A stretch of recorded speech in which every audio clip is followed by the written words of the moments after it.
Tonight, Iran says the critical Strait of Hormuz is open, but the U.S. says its blockade remains.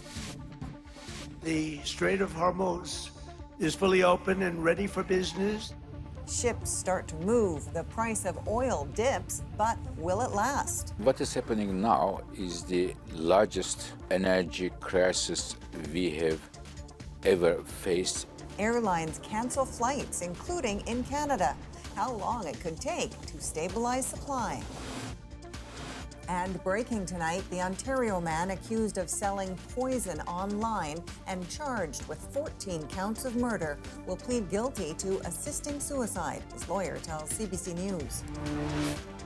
The peptide craze that could be dangerous. What you don't know can hurt you. Why Health Canada is warning, think twice about the popular wellness trend. From CBC News, this is The National with Erica Johnson. Thank you for joining us. Iran and the U.S. both say the Strait of Hormuz is open tonight for the first time since the war with Iran shut it down. But Donald Trump also says the American naval blockade will stay in place until a long-term peace deal is locked in. Ships are slowly starting to move through that critical route as plans are being made for peace talks, all of it pushing down the price of oil a bit. But as Katie Nicholson shows us, where things go from here is anything but certain. The U.S. president basking in the good news. Iran has just announced that the Strait of Hormuz is fully open and ready for business. Not quite, says Iran, insisting it is open, but for the remaining period of the 10-day ceasefire between Lebanon and Israel. And vessels need to clear their plans with Iran's Revolutionary Guard first. This is U.S. Navy Warship 115. Request you return to original port of call in Iran. Still, the U.S. blockade targeting Iranian ports and vessels going in and out of the strait will remain in place until a peace deal is hammered out. It's close, says Trump. Most of the points are already negotiated and agreed to. You'll be very happy. The USA will get all nuclear dust. Iran's foreign ministry, however, says that has never been discussed, and its enriched uranium isn't going anywhere. At least they can agree, for now, that the strait is open. News that sent the price of oil tumbling down, even if traffic was slow to trickle through after warnings there may still be mines in the waterway. The UK and France hosted a virtual summit of more than 40 countries, including Canada. They're willing, says the British Prime Minister, to help secure the strait. This will be strictly peaceful and defensive as a mission to reassure commercial shipping and support mine clearance. But their offer may not be welcome. I received a call from NATO asking if we would like some help. But now I really don't want your help anymore. Because they were absolutely useless when we needed them. And there are lingering concerns this war may have forever changed the waterway, crucial for about 20% of the world's oil. This situation will never go back to what it was before because what's happened is Iran has exercised a weapon, and that weapon is still there. It's still like an axe hanging over international commerce and diplomacy in the region. The U.S. president said negotiations are continuing all weekend and that there could be another round of face-to-face talks in days. And Katie, both sides continue to make bold claims that are often at odds. Yeah, on state television, Iran's foreign ministry accused the Americans of excessive talk and creating noise, while Iran's parliamentary speaker accused President Trump of making 7 false claims all in 1 hour. Now, Trump did go on quite a posting spree this morning, which included a claim that Iran has agreed to never close the Strait of Hormuz again.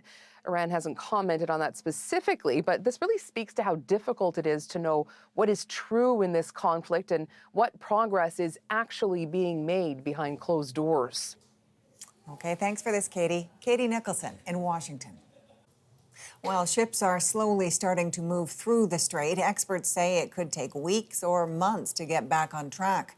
Already, airlines are canceling flights because of the sky-high price of jet fuel. Nisha Patel now with what this means for the global supply. This tanker is loaded up with crude oil from Iraq, setting its course for Vietnam through the Strait of Hormuz. One sign perhaps the waterway may be back in business for now. We expect the oil to start flowing, physical oil volumes to come back to the markets, and that means that the market won't be as undersupplied. The news of the reopening sending oil prices down 9%, though experts say they likely won't fall to pre-war levels for some time. It's going to take a little while to turn back on the volumes and get back to, quote, normal. So we think that there will continue to be a geopolitical risk premium built into oil prices. Despite the market's optimism, the strait could close again at any time. Still, nearly 20 ships were seen moving towards the Gulf of Oman Friday.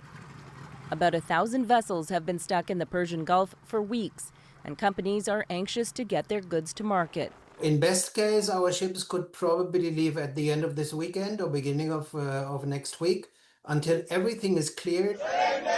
The reversal comes just as energy supplies in Asia near a breaking point, and as officials warn Europe could run out of jet fuel in just 6 weeks. What is happening now is the largest energy crisis we have ever faced in the history. Europe imports 3/4 of its jet fuel supply from the Middle East. Countries have been scrambling to find alternatives from the U.S. and West Africa. Even with the strait open, experts say to physically transport that fuel will take months. I don't really see how there's any resolution in time for this summer holiday period in Europe, for example. It's impossible. Airline KLM has already cut 160 flights in the coming month, while Lufthansa has grounded dozens of planes. Summer plans for Canadians could be at risk too if airlines can't fuel return international trips. High jet fuel prices are also causing domestic disruptions. Air Canada said today it's suspending 6 routes that are too expensive to operate. Nisha Patel, CBC News, Toronto. The opening of the Strait of Hormuz comes as the ceasefire between Israel and Lebanon begins. And inside Lebanon, that has people on the move. Many who had fled the south are now trying to head back. But as Chris Brown shows us from inside Lebanon, the journey there is slow and stressful. On Lebanon's roads south, defiance is competing with exhaustion. People uprooted by 6 weeks of war are streaming home, many waving the colors of the group Israel has spent weeks trying to decapitate. Israel assassinated most of Hezbollah's top leadership, but in many Shia communities, the group is still viewed as the main shield against Israeli aggression. Our brave soldiers fought for our land, said Rabab Deeb. The path home is a bottleneck. Our team walked for kilometers to reach the Litani River. It's a symbolic boundary of this conflict, and Israel targeted the bridges that cross it. This was where the bridge was across the Litani River until just a few hours before the ceasefire kicked in yesterday, when Israel's military blew it up to try to prevent people from crossing. So all night, the Lebanese army has been using excavators to try to fill in this area to give cars and returning families a path home. Nonetheless, the IDF is still warning people do not return to southern Lebanon. Israel says it's keeping what it calls a security zone there and doesn't want civilians near it. There were still explosions on Friday after the ceasefire, though it's not clear from what. For some, though, there's nothing to come back to. Israeli attacks pulverized Nabatea, including just yesterday. There's destruction and it's unlivable, said Fadel Badruddin. We're taking our things and leaving again. For others, though, there was relief. The excruciating wait to cross the river was over. What's it like to get across the bridge to be back here? We're happy we're able to cross the bridge to go back home, she said. Hezbollah says it will respect this 10-day truce. And President Donald Trump has warned Israel that further bombing is prohibited. But with Israeli officials signaling the opposite, that their attacks here aren't finished, those on the road know their time back home may not last. Chris Brown, CBC News on the Litani River in southern Lebanon. We want to bring you some breaking news tonight. A major development in the criminal case against Kenneth Law, an Ontario man charged with 14 counts of first-degree murder. He's accused of aiding suicides by allegedly selling a toxic substance to buyers at risk. Thomas Dagla is in Toronto tonight. Thomas, what have you learned? Kenneth Law's lawyer has told me tonight that Crown prosecutors are withdrawing all 14 murder charges in this case. In turn, Law's lawyer Matthew Gourlay says his client will be pleading guilty to abetting suicide. This is a significant development for families affected by this case. Law was expected to stand trial this month on 14 counts of first-degree murder and 14 counts of counseling or aiding suicide, but it looks like that trial will not take place after all. Law is 60 years old, a former hotel cook from the Toronto area. He will formally enter his plea at a later date. He has been in custody since he was arrested at his home in Mississauga, Ontario in May 2023. Police previously said Law operated online storefronts that sold illegal but potentially lethal chemical and other suicide paraphernalia to at-risk clients. An indictment in Ontario Superior Court lists 14 deaths linked to Law in multiple cities across the province, including Thunder Bay, London, and here in Toronto. The alleged victims were between the ages of 16 and 36. The deceased include 18-year-old Jasenia Bedoya Lopez from Aurora, 19-year-old Ashton Prosser, who was from Windsor, and Stephen Mitchell Jr., who was 21 and from Toronto. I reached out to the Ministry of the Attorney General for Ontario, which represents Crown attorneys in the province, but I did not hear back this evening. If Law's murder charges are indeed dropped, he will face a shorter prison sentence. According to the criminal code, abetting suicide carries a maximum sentence of 14 years, but a murder conviction automatically means life in prison with no chance of parole for at least 25 years. The case is scheduled to return to a court in Newmarket, Ontario on Monday, Erica. All right, thanks for this. Thomas Dagla in Toronto tonight. The rivers are rising in parts of Ontario and Quebec, where the spring thaw and heavy rainfall are pushing water levels to the brink. Ontario's cottage country is already dealing with flooding, and as Sarah Levitt shows us, the Montreal area is bracing for the worst. Rivers are already rising around Montreal, but concern is growing with more rain in the forecast. We're monitoring the situation, hour by hour. Montreal's reached its highest flood alert level, but says it's been monitoring the situation for some time. The water came through the door. The prospect of flooding brings back bitter memories for Maurice Van Temsch, who says he learned a lot of valuable lessons when his home was flooded about 10 years ago. That's how high it got. It meant waterproofing parts of his home, but he says he also relies on measures from the city, like this one.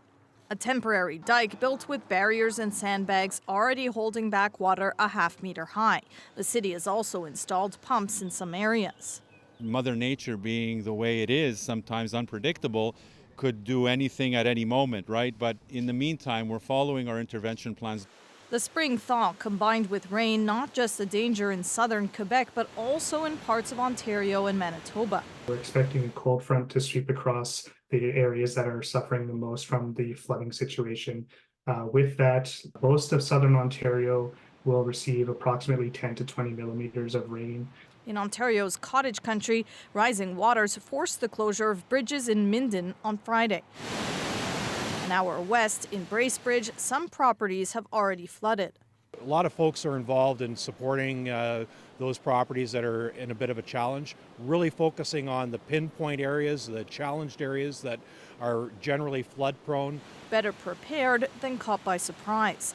In Montreal, Van Temsch doesn't think it can get worse than 10 years ago. The conditions are very different, but maybe I'm just too optimistic. With Montreal expected to see up to 25 millimeters of rain by Sunday, Environment Canada warns that may be when river waters peak. Sarah Levitt, CBC News, Montreal. Critics are calling the Ontario government out of touch after word it's purchased a private jet to be used by Doug Ford. The pre-owned Bombardier Challenger cost the province $28.9 million. Necessary, says the government, for the Premier's extensive travel around Ontario and into the U.S. But the opposition disagrees. I think it's outrageous that the premier would be considering spending $30 million on a luxury private plane at a time like this, when Ontarians are struggling with the price of rent, the price of food. I guess the gravy train just wasn't enough. Now he's got to get a gravy plane. Ford's office says the jet costs significantly less than the $107 million the province of Quebec spent on its 3-plane fleet, or the $753 million Ottawa paid for 6 brand new jets.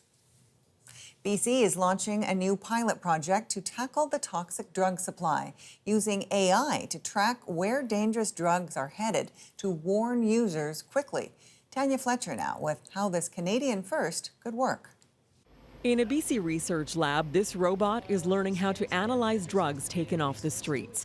It can detect new toxic substances in the illegal supply and hopefully trace it back to its supplier. And it is that complex fingerprint that allows AI then to back calculate what the recipe was. It's part of a 2-year pilot project between the province, police, and an AI nonprofit. The new system, called Track and Trace, is designed to map where dangerous drugs are coming from and where they're going, a first in Canada.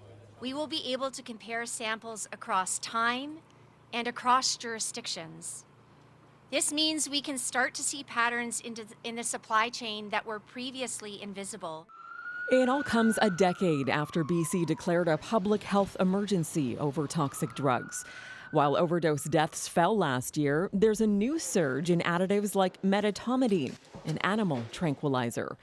Health officials say this new AI database will help them flag dangerous changes to the drug supply more quickly. To get information faster to paramedics, to clinicians, to emergency rooms, and out into the public about the state of the toxic drug supply literally can save lives.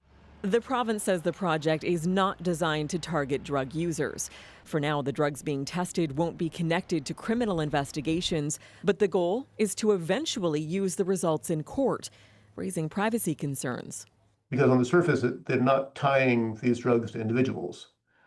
They're trying to just look at the drugs themselves. But through a police perspective, they're saying, no, actually, we're going to tie these drugs to individuals and we're going to prosecute them. Victoria's police chief compared the technology to the advent of DNA and says this has the potential to be the most significant advancement in drug intelligence in her nearly 30 years in policing.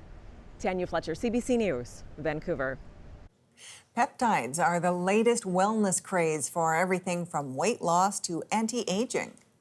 What you don't know can hurt you, and we don't know what's in those vials. The new health warnings and what we found after placing an online order. Next. A Canadian soldier sues after his gun allegedly discharged on its own. I knew that there had been some issues. I was just excited that we were finally getting a new pistol. The weapon Ottawa bought thousands of, despite numerous complaints. Plus, de-stressing with snakes. When it comes exam time, you gotta be like a snake, you know? How they're slithering into the hearts of students in our moment. We're back in 2.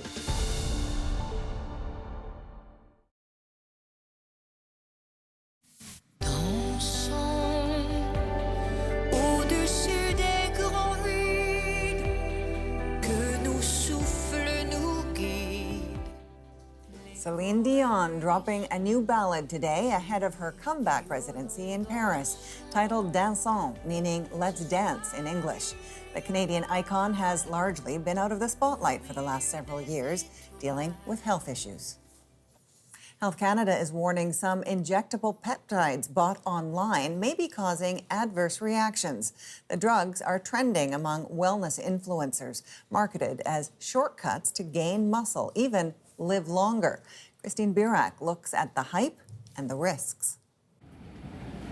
Health Canada now says it's received 4 complaints of adverse reactions in just 6 months, with injectable peptides suspected to be the cause, prompting warnings. Think twice before injecting peptides bought online, which can seriously harm you. What you don't know can hurt you, and we don't know what's in those vials. Dr. Daniel Drucker understands the power of peptides. His lab discoveries paved the way for GLP-1 drugs. Peptide-based drugs, like Ozempic, change how your body works. GLP-1s are backed by large human trials and over a decade of evidence showing safety and effectiveness. While peptides sold online without a prescription are not well studied at all. You might be allergic to it. It might be a substance that your body has never seen before, so you mount an immune response, and it can have unintended side effects on many parts of your body that can be potentially even fatal. This little bottle of Clo is magical. They're marketed online for everything from bodybuilding and mental focus to general wellness. Health Canada says it has seized several unauthorized injectable peptides, but we found many for sale by Canadian companies. We ordered products claiming to improve sleep, boost muscle, even slow aging. And what arrives is a powder. It says for research use only. There are no syringes, sterile water, or even instructions. One even states it's not for human or animal use. Because there's no regulation, that's essentially why these folks are able to sell them. Researchers say these products are often made in compounding labs with no oversight, and they're not just being pushed by paid influencers, but by some medical professionals and I'm a big fan of peptides. High-profile Americans like U.S. Health Secretary Robert F. Kennedy Jr., who wants to ease limits on peptide use despite little to no human research. If these things really, and I mean really, were as effective as people think, why weren't they sewed up by pharmaceutical companies a long time ago? The notion is that you can't patent these compounds. That's completely false. He argues pharmaceutical companies have likely examined some of these popular peptides and moved away from them because of weak results or safety concerns. And Christine, can you tell us more about the safety concerns that were flagged to Health Canada? Did it give any more detail?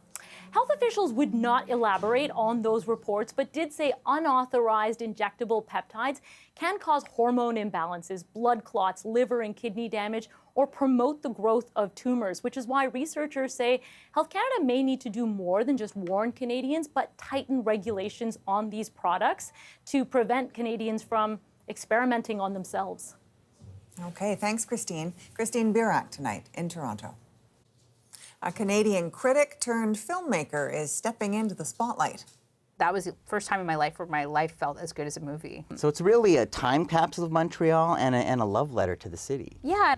Our interview with Chandler Levack and mosquitoes are adapting and potentially spreading deadly disease. How many humans are mosquitoes killing today, roughly? So today it's still over 1 million every year. 1 million people. Meet the experts trying to get ahead of the swarm. The National breaks down the stories shaping our world next.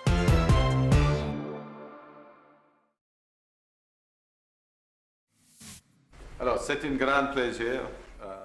Quebec's new premier, Christine Fréchette, met with Prime Minister Mark Carney in Ottawa today, just days after being sworn in. She said she wanted the focus of talks to be on the economy, immigration, and defense investments. Fréchette took the reins after winning the CAQ leadership race ahead of the provincial elections this fall. Ford is recalling 144,000 F-150 pickup trucks in Canada over a gear shift issue. It says some vehicles with 6-speed automatic transmissions made between 2015 and 2017 can unexpectedly downshift while the truck is moving. In the U.S., nearly 1.4 million trucks have been recalled. Owners can check whether their truck is impacted on the company's website. A Canadian military police officer is suing the federal government and a U.S. gun maker, alleging a new pistol unexpectedly discharged, wounding him and ending his career. As Murray Brewster reports, Ottawa made a big purchase of the guns despite a string of similar complaints south of the border. It's been 70 years since Canadian soldiers had a new kind of service pistol to fire. The P320, known in Canada as the C-22, a modern weapon with a controversial history of safety concerns and injuries in the U.S. I knew that there had been some issues. I was just excited that we were finally getting a new pistol that was kind of promised throughout my career. Delorier was excited until April 2024, during training, when his gun allegedly went off without a trigger pull as he was unholstering it. The bullet struck his right foot, leaving him with a career-ending injury. Delorier recently became the first serving Canadian military member to sue the federal government and Sig Sauer over the purchase of the weapon. This weapon is flawed. I was extremely angry with the fact that we procured this weapon. His anger was amplified when he learned at least one other Canadian soldier was injured 5 years ago before the federal government sanctioned the wholesale purchase of the P320 for the entire military. The company did not respond to CBC News' request for comment. And D&D only responded with a statement. We are aware of the litigation you have referenced. As this matter is before the courts, it would be inappropriate for us to provide any additional comment. There have now been over 500 reports of similar misfires and injuries in the U.S. related to the P320. It just continues to go down the road. People are getting shot. It's going into the legal system, federal and state. Another significant point in this case. Just last year, Charlottetown police officers' P320 misfired without injury. At the time, CBC News asked D&D whether it had faced any additional cases. The Defense Department denied in writing that there had been any accidental misfires or injuries during the rollout of the new weapons. Murray Brewster, CBC News, Ottawa. In the breakdown tonight, a Canadian director's own life shapes one of her 2 new projects, and fighting the world's deadliest insect might be getting harder. Mosquitoes are responsible for close to 1 million deaths per year globally. Mosquitoes have killed more humans than any other animal throughout our history. Why they're spreading to new and colder climates. But first, we were wondering, what are you writing? I was wondering what the process is for switching roommates. 2 films, 2 themes, 1 Canadian director. It's very surreal, and so I'm kind of riding the wave while it lasts.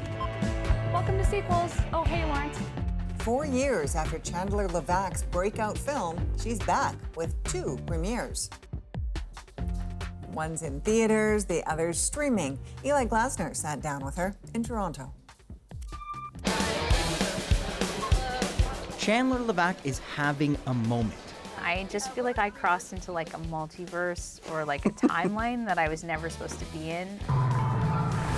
A Canadian director following up her first hit film with not 1, but 2 movies opening the same day. In theaters, Mile and Kicks about a young woman finding her voice in Montreal's music scene. I'm a music critic. I could interview you guys. What's up? What's up? It's really cool you're doing this. An opening on Netflix, Roommates, produced by Adam Sandler, starring his daughter, Sadie. If I seem traumatized, it's because I am. Why'd you stop? Keep singing! Quite the journey for the critic turned filmmaker, all thanks to a film about a young writer who lands the gig of a lifetime. I want to play something for you, because I think this is partially where it started. This is the music editor at Rolling Stone magazine. Is this William Miller? Yes, it is. I think you should be writing for us. So this is, of course, Almost Famous. Can you tell us the importance of this film to you and the difference it made in Chandler's journey? I mean, I think it still remains like the movie that made me not only want to be a music writer, but also a filmmaker. I was like, how do I like live inside of the movie? And I was like, well, I'll just become the main character. Like I'll drop out of school. I'll become a music critic. So that actually got you to start being a critic? Yes, like, you know, I just, by the time I was like 20, you know, I was writing for Spin and the Village Voice. I dropped out of university. Levack drew on her time in the rock and roll trenches to write Mile and Kicks, with Euphoria's Barbie Ferreira as Grace, a character based on her. There's nothing more powerful than a fat girl who doesn't give a fuck. You should see me in the crowd. What was it like watching Barbie become a version of you, basically, step into your life that you wrote about for this film?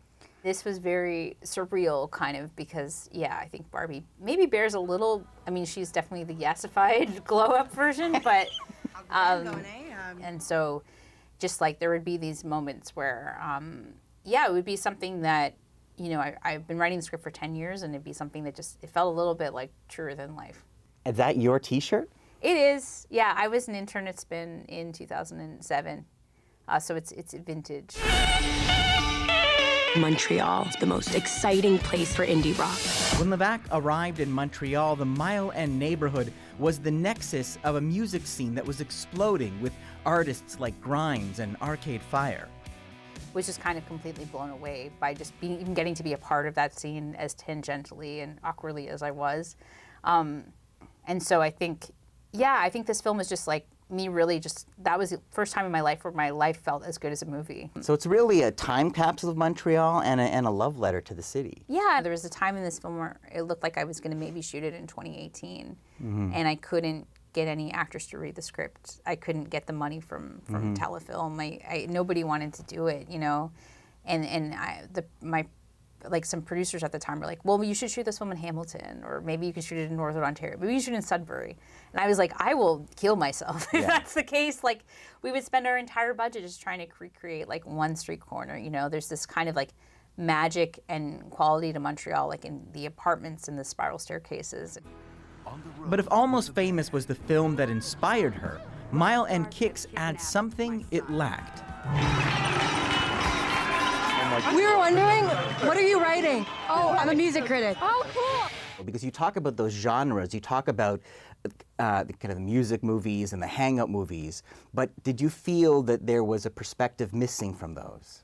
Yeah, I think, you know, it's entirely a different experience to be like a young woman, you know, in William Miller's shoes. And I think I kind of deluded myself, and I always thought that I was just a peer of everybody. Do you think that girls who date guys in bands want to be a guy in a band?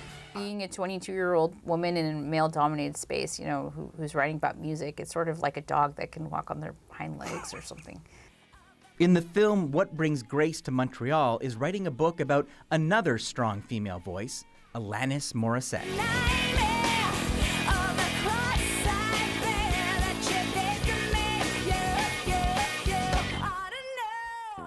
Jagged Little Pill, I think, is like the confessional text of our time. You know, as Grace says in the film, you know, it's like the first time that a woman was kind of honest about her experiences, and it actually translated into millions of dollars, you know.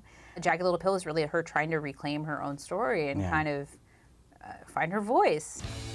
Already critics are responding to the voice in Levack's film about a woman making mistakes and figuring it out. I think it just is kind of a testament to, like, if you truly make your own like weirdo singular art and you're not writing for anybody else, and you're as specifically obsessively detailed with what you remember and what you think is funny and beautiful and cinematic, and you try to be honest, like then it's going to connect with people. He's the lead singer. He's the worst guy in Montreal. And I think what is really gratifying to me is how people really seem to like and appreciate the sort of messiness and like almost like unlikability of this Grace character. is a disaster sometimes, like, but you. that is part of like, but it's real, right? Yeah, I mean, you know, at Media 24, I was telling Barbie, like, this is like you're playing like basically Hannibal Lecter, like, and you know, yeah, she's a total disaster, and you know, she's crying on the floor in American Apparel disco shorts, and there's a half-eaten poutine on her bed. And we've all been making there. bad choices, but you know, you get through it and you learn. As Alana says, you live, you learn. Spiraling. It's gonna be amazing. But part of Chandler Levack's learning curve was getting asked to direct a new movie for Adam Sandler in the middle of finishing Mile End Kicks. Talk to me about that double life of shepherding this baby to the screen and then also running down to New Jersey to work with Adam Sandler. That's insane. It was really nuts. We were in the process of editing the film when I got that job. And so, yeah, I was in pre-production. I was flying back and forth like every weekend from New Jersey to Toronto. Along the way, she's gotten to see another side to Sandler, not just the comedian. He's really committed to like telling stories that his daughters like can really see and identify themselves with. Like, he cares so much what women, and especially young women, think and feel and think is funny and cool. And he really kind of, I think, saw a potential in me that I didn't even know that I had. The film's like so personal to me. And right now, juggling multiple movie openings, Levack is just trying to take it all in. You kind of living the dream, right? Like working with Adam Sandler, making movies, like it's remarkable. It's very surreal, and so I'm kind of riding the wave.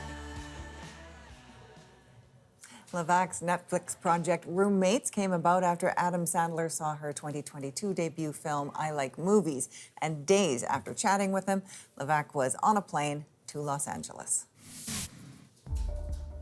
Coming up, why cooler climates might no longer offer a natural barrier to mosquito-borne diseases. Mosquitoes are expanding their range, and that is due to changes in our climate.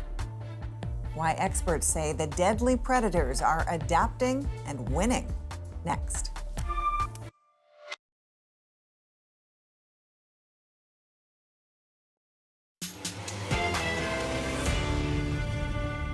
Mosquitoes are finding new habitats, carrying with them old and dangerous disease. They're winning big time. There are mosquitoes that are adapting. Controlling the spread of these deadly vectors is an increasingly urgent task. In an excerpt from a CBC The Nature of Things documentary, co-host Anthony Morgan looks at what's driving that adaptation and what's being done about it. Woo-hoo! Yeah! This is full of larvae. There are thousands of larvae right here. And this thing goes all the way down. There's gotta be several million mosquitoes here, just for me. This is Bob Hancock of the Metropolitan State University in Denver, Colorado. And he's got a nickname, the Mosquito Man. Here we go. I'm pretty darn sure that I've fed purposefully over 1 million mosquitoes. And he's happy to demonstrate. I think you can see why. They love my ears. They love my forehead. I'm looking at extraordinary creatures that spend the beginning of their lives as aquatic worms, as scuba divers. And then they transition into these flying creatures that have to mate, they have to find nourishment, and of course, the risk that they have to take to make babies is extraordinary. They have to go and feed on a giant animal and perhaps be swatted and killed to complete their lives. Undoubtedly, mosquitoes are expanding their range, and that is due to changes in our climate. Whether they're nectar feeders or blood feeders, Hancock thinks they're gaining on us. Biologically, if an organism's victory is based on how many individuals of a species occur in a given place at a given time or in the globe at a given time, they're winning big time. There are mosquitoes that are adapting. That's really the way they're expanding, but they're not only expanding, they're not disappearing in places that we're working super hard to try to control. I've tracked down Dr. Timothy Weingard, a Canadian historian whose book on mosquitoes made it to the top of the New York Times bestseller list. This place swarming with mosquitoes. Yes, there's a lot of them. Yeah. And at dusk, what do you think it is they like so much about this place? Dusk. If you want a crash course on mosquito warfare, this is your guy. You have called mosquitoes an apex predator. And, I gotta point out, tigers, lions, wolves, orca whale, like there's a ton of animals. Why are mosquitoes the apex predator? Mosquitoes have killed more humans than any other animal throughout our history, by far. Humans are second, and we don't even come close. There's some estimates that mosquito-borne pathogens have killed half of every human being that's ever lived. Half of humanity.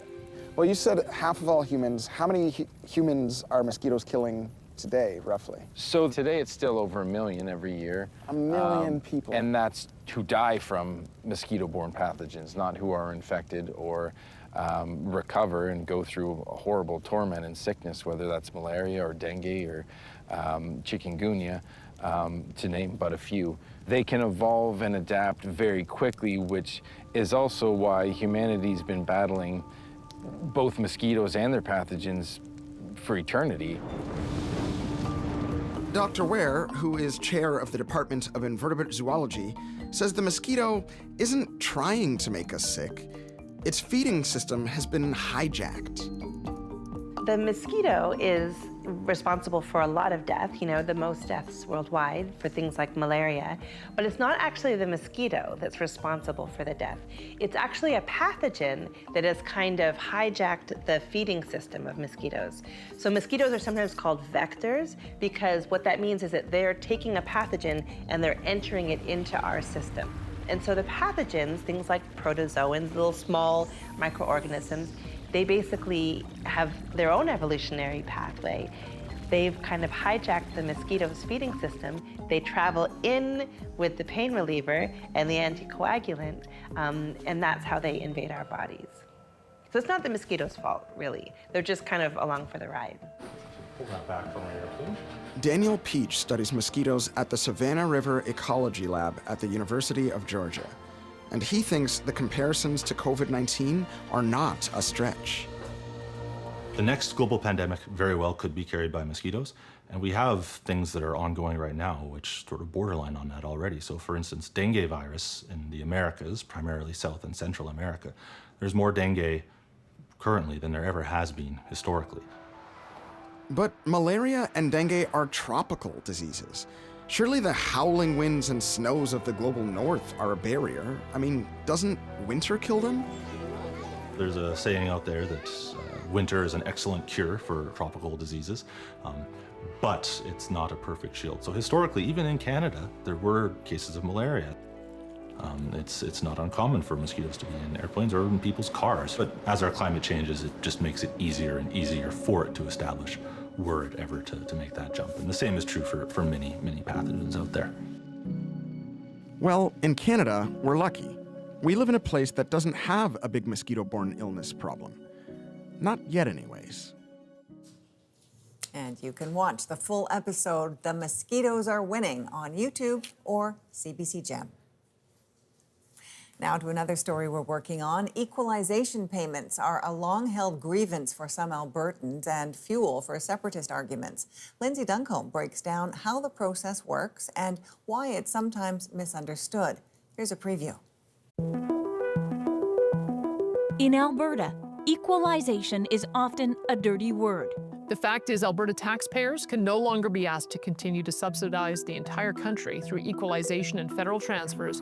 Shorthand for getting shafted. Under this scheme, taxpayers are getting the short end of the stick. Long-standing complaints, now part of a push by some for separation. Alberta's done, right? We need somebody to notice our needs. But much of what's being said online and by politicians simplifies a complex calculation. A complicated program that is difficult for Canadians to understand does lend itself to being both misunderstood and mischaracterized. And it's tough to say if something is fair or not with all that spin. And you can watch Lindsay's full story in the coming days right here on The National. Students in Nova Scotia are finding a unique way to unwind. When it comes exam time, you gotta be like a snake, you know? De-stressing with reptiles in our moment.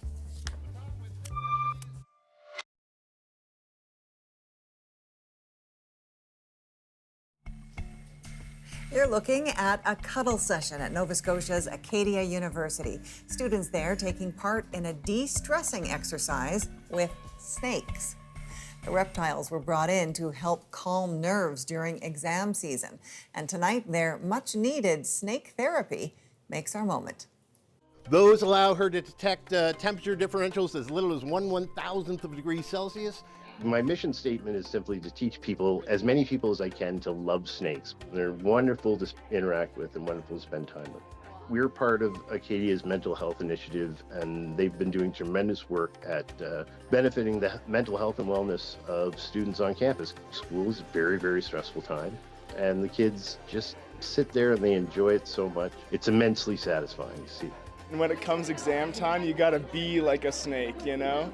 Well, you don't get to see snakes very often. There's no other opportunity for me to be able to hold a snake anywhere. They're fun to hold. Yeah, they're cute.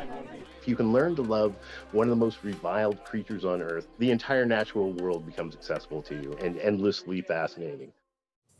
Oh, what is the expression, different strokes for different folks? If you're wondering how this all came about, a university librarian is in charge of organizing de-stressing activities for students during exam season. And she'd already brought in the de-stressing dogs, de-stressing pigs, so she figured, why not snakes? Makes total sense. From all of us at The National, thank you for being with us. I'm Erica Johnson in Vancouver. Take care.